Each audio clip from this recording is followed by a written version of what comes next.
Fala galera, beleza? Começando mais um papo com mais uma lenda do nosso futsal.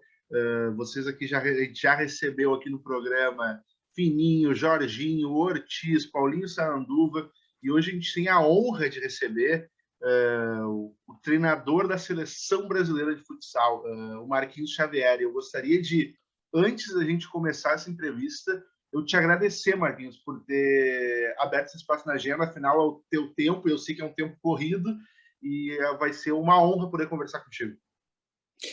Ok, muito obrigado, Guilherme. Obrigado pela oportunidade também de poder conversar com vocês, com teus espectadores, né? E é sempre muito importante usar esses espaços para que a gente possa falar um pouquinho de futsal, de seleção, enfim, temas mais diversos. Marquinhos, já que tu falou da seleção, eu queria começar te perguntando um pouco sobre isso. Tu é um cara que foi muito vencedor como treinador aqui na CBF, agora tu está na seleção brasileira, também tem passagem por Corinthians e para os outros times, e recebe essa oportunidade de treinar a seleção, representar o país. Qual é o sentimento de ter, assim, o sentimento e a responsabilidade de comandar uma seleção que é multicampeã na atual geração?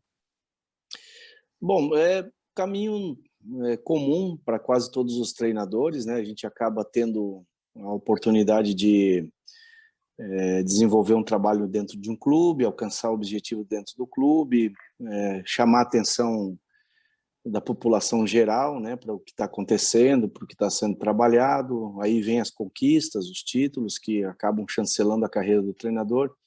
Inevitavelmente, a gente, em qualquer modalidade, a gente precisa vencer, né, porque é a chancela de competência, de que a tua forma de pensar, de trabalhar, ela dá resultado, e para todos nós, ainda mais numa cultura brasileira, o resultado não é um segundo lugar, um terceiro. O resultado é um título, né? Isso aconteceu desde o início da minha carreira, né, dentro dos clubes onde eu passei, e foi potencializado principalmente na CBF, né, em Carlos Barbosa, quando na minha chegada a gente passou por uma reestruturação, um novo perfil de atleta, enfim, mas mantendo, né, naquela ocasião, uma cultura, uma identidade de uma equipe que era muito vitoriosa já e que tinha aí a necessidade de continuar conquistando títulos, né? A gente conseguiu fazer tudo isso em 2014, e a partir de 2015 começou as conquistas, né? E as conquistas foram expressivas, elas foram conquistas internacionais, e aí você vai fortificando ainda mais o teu nome, né? E em 2017 eu recebi o convite para assumir a seleção. Então são 5 anos já dentro desse trabalho, né? Dentro da seleção. É um ciclo difícil, não vou te falar que é um ciclo simples, fácil, porque é um ciclo bem conturbado por questões estruturais, né? Uma mudança de roteiro dentro da seleção, também uma mudança muito grande no futsal mundial, né? No cenário do futsal mundial. Muitas equipes acabam emergindo também nesse momento, fazendo bons trabalhos. Vem a tecnologia muito mais acentuada, as pessoas têm mais informação sobre tudo que acontece, né? Hoje o universo do futsal, muito semelhante a outros esportes, ele está muito explícito para todo mundo ver, e todo mundo enxerga o que todo mundo está fazendo, né? O que era diferente em décadas passadas, né? Onde você tinha a possibilidade de esconder muito mais aquilo que estava sendo produzido. Então, quando a informação vem, a difusão da informação acontece, os teus adversários, eles, claro, eles estudam, trabalham para também te neutralizar, e o futsal brasileiro, ele é vítima disso pela importância que tem, né? Então, a gente tem ciência de tudo isso, mas mesmo assim segue fazendo um trabalho que, ao meu ver, é um trabalho que pode dar bons resultados para a seleção novamente, não só a curto prazo, mas a médio e longo prazo, porque é uma reestruturação de conceito, de pensar principalmente no planejamento, na estrutura das categorias de base, que é um trabalho que a gente está fazendo muito silenciosamente, ele não aparece muito, né, mas já está dando bons resultados para a gente, para que a gente consiga, obviamente, manter o futsal sempre num estágio competitivo, né? Não digo vitorioso, porque dificilmente a gente vai ganhar tudo que disputar, porque já justifiquei na minha fala inicial que outras seleções, outros países vêm também difundindo bastante futsal, mas mantê-lo competitivo é estar brigando sempre ali pelas primeiras posições. E assim, Marquinhos, muita gente que acompanha aqui é a galera do futebol, que está vindo para o futsal, que acompanha o futsal amador, mas acompanha o futebol no dia a dia. A gente pega como comparativo o Tite. O Tite, muitas vezes, o público geral vê ele acompanhando alguns jogos, viajando para os países, acompanhar os jogos de jogadores que estão sendo observados, ele também tem o trabalho da seleção. No futsal, como é que é o teu trabalho? Sabe que teve uma época que, inclusive, conciliou trabalho com a CBF e com a seleção. Hoje em dia, o que o treinador da seleção brasileira faz? Assim, tu comentou que tu também trabalha com a base da seleção, que eu acho que isso é muito importante. Mas o que é feito hoje? O que é o teu papel frente à seleção brasileira de futsal? Então, houve uma mudança, né? A gente completou aí um ano de transição de uma confederação que praticamente coordenou, né, organizou o futsal no Brasil desde a sua existência, né? A CBFS sempre foi a confederação específica do futsal e vale ressaltar tudo que conquistou, tudo que fez pelo futsal e que segue fazendo, né? Mas em função até de uma questão administrativa, né, o futsal passa ao comando da CBF, uma confederação de futebol. Então, isso está completando um ano e essa mudança ela também é, de alguma maneira, traumática para o andamento das coisas. Por quê? Traumática? Traumática porque é uma confederação de futebol e que obrigatoriamente pensa em futebol, né? Pensa na diretriz, no caminho do futebol. E ao pensar futebol, muitas coisas às vezes esbarra, né, com uma dinâmica diferente. Então, a gente tem uma velocidade não só a nível de jogo, né, mas a nível estrutural diferente do futebol. Como qualquer outro esporte, você precisa entender esse time, né? Então, essa mudança ela impacta também na estrutura. Quando a mudança chega, ela chega acompanhada já da proximidade do Mundial de 2021, no ano passado. Pouca coisa foi assim, pode ser feita, né? Porque o ciclo já estava muito em cima.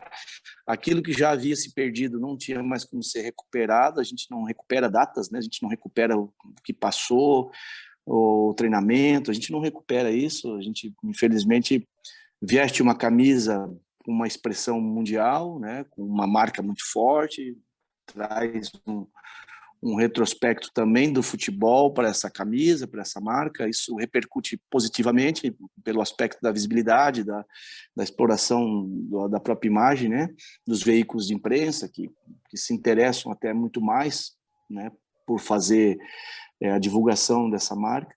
E aí vem a questão da responsabilidade dentro desse contexto, né? Eu assumo não só a seleção principal, mas a coordenação técnica pedagógica das seleções, né? Então hoje eu sou responsável pela seleção feminina a nível de coordenação técnica, né? Não a nível de atribuição de comando, né? Mas a coordenação técnica da seleção feminina principal, a seleção feminina sub-20, a seleção masculina principal, a sub-20 masculina e a sub-17 também masculina. Então, são 5 seleções dentro desse escopo. E aí a gente tem dentro do adulto, né, da categoria principal masculina, um calendário com 5 datas FIFA no ano, que são as datas semelhantes à do futebol também, acontecem praticamente nos mesmos meses.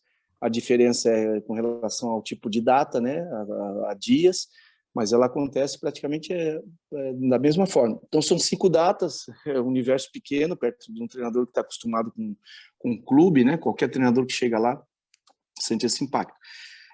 Mas aí existe a necessidade de nós pensarmos, poxa, se tem uma coordenação, a gente precisa fazer mais pelas categorias também de base de formação. E foi o que a gente fez, né? Montamos um calendário que a gente tem praticamente competição todo mês acontecendo, com feminino, com sub-17, com sub-20, tem um calendário e a gente tem que tomar conta disso, né? Então, convocações, critério de convocação, alinhamento com as comissões técnicas dessas modalidades, né? Dessas categorias, né?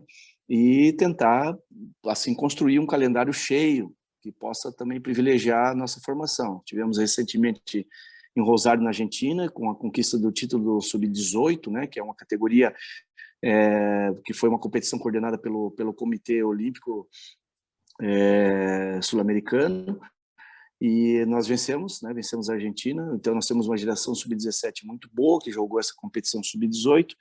Temos agora para o próximo mês já um campeonato também importante de sub-20.